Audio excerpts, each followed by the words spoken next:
माई माई रे आय का हीरा। अरे देख तोरे खाते छागल लेके आयल बानी रे। आय अच्छा हीरा। अरे ये हमारी ये हीरा 3500 को पड़ी गल। अरे ओकर माटी लग जा ठग्गा हवा हम लोग 1600 में ले लेंगे। हाँ ठीक है ना? अरे ये हीरा नीक है। भगवान तोहरे मेहरारू के जीव जांगर बनौले रहे। ये दुल्हनिया कहा हो? अरे घरवा में से पानी लेके आओ, हीरा ठक्कल हम तनी रतिया का सेवा भी अच्छे से कई दी कर। हे बूढ़ी तनी तू हमार रतिया के कहियो सेवा कर देल करा। हम संतोष पागल ना हम समझीला। अरे चुप रहा बुढ़ऊ। ये दुल्हन पानिया लिया के दे जल्दी लइकवा के का करत हई। पनिया हम इनके जहर लिया के दे दे। एक ठे नथुनी मंगनी तिनके कमाई में आग लगल रहे। ओहो न सपरल अहे सल्लहिया की बुढ़ौती में आइले पायल पहने। हचैयो सल्लहिया बनावत हऊ। अपन दिन भुला गइलू जब घरे में बैठ के बाबा सिर का सेकैया करत रहलू। हां हम झुमका बेच के तोहार बाबा सिर का ऑपरेशन करा दनी त आज पटरौकत हऊ। हां हो देखा हो सल्लहिया बनावत है, सरल तो तोड़ रहा है। हाँ करे मोरिया माई बाप का कुल बनावल है और मोरिया घर में रह के मोरही माई बाप के गरियावत हई। हाँ तोहरा तो कुल है, हमार तो कुछ हुआ ना। देख ले हीरा देख ले, हमरे मुँहे से एको जबान कच्ची ना निकल। ये घसर गरियावत है तो जन हवे देखता ना हवे। और हम देखा कि माई ये लोला दी। हाँ हीरा अगर हमारे मुँह से कुछ काची पाकी निकल जाता है गाँव पूरा कहत कि बूढ़ी के ऐसा ना चाहता।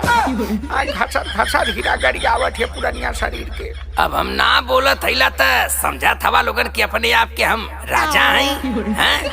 बूढ़ी खाली तोहार असली है रोवाई देख के हम जानत हो ना, बस चुप हईला नहीं तो बोले बांका उठ गलो। बकवा तो खाली उठाला और कुछ छुबाए एको दाई पूछला कि यहाँ तो के का परेशानी का चाहिए। अरे के जहर चाहता है ये बाबू, एक दिन के जहर लिया के दे वह चाहता है। करे पतोया लइका नौकरी करता 250 रुपया भट्टा पर से कमा के लिए था।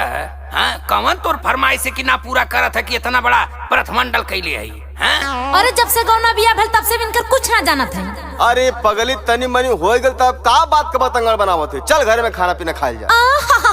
जब तू फुसला के लेके जात हो ना हम तो और कुल समझत हम ऐसे ना पजरे आई। अरे तई मरखौकिया के का चाही पूछा कुलहनी काहे न सट दे गाय लइका ठक्कल है। हाँ तो सुना काहे ना सट दे। अरे सैया के नौकरिया वो फारी परी जाए आया जुले नए को मोर सरधा पुराए हो सरधा पुराए। आगवा जाने मन। अरे झुमका झूलनिया जबल नहीं ले राजा जी।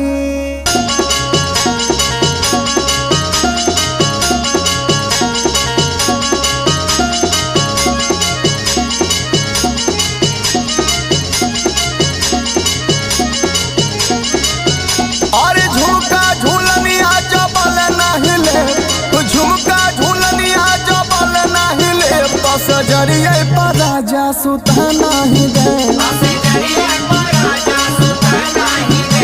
तो सुता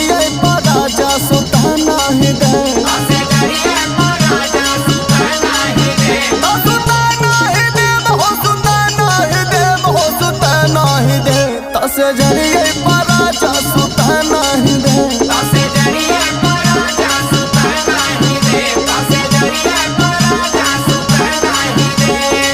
अच्छा ठीक है चल नाराज मत हो, आगे से जवन कभी तोरे वाली होई। ना ना जोन कोनी तोन पुरेबे न कैला। चल हटा।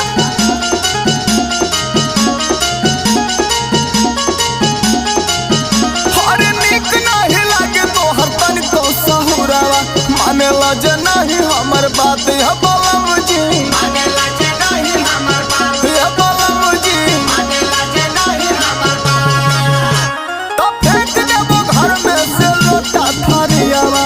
नहीं बनेबो दाल भात है बलम जी। नहीं बनेबो दाल भात है बलम जी। नहीं बनेबो दाल भात। अरे अब जे सुनावला की खाली बजे, अब जे सुनावला की खाली बजे। तो सजरिए पर राजा सुता नहीं दे। तो सजरिए पर राजा सुता नहीं दे। तो सजरिए पर राजा सुता नहीं दे। तो सुता नहीं दे। सजरिए पर राजा सुता नहीं दे।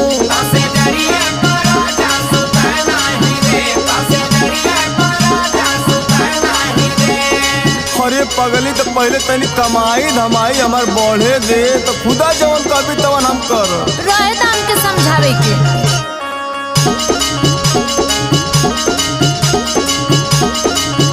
हर दुए महीना में गवना करवला कहला घूमे में गुजरात है बलम जी। हे बलम जी तबाली कनबाली कंगन चूड़ी बिंदिया कहला लिए वही रात है बलम जी। हे बलम जी जबले ना दे बालिया के बजे जबले ना दे बालिया के बजे तो सजरिया पर राजा सुता नहीं दे। तो सजरिया पर राजा सुता नहीं दे। हो सुता नहीं दे। हो सुता नहीं दे। हो सुता नहीं दे। तो सजरिया पर राजा सुता नहीं दे।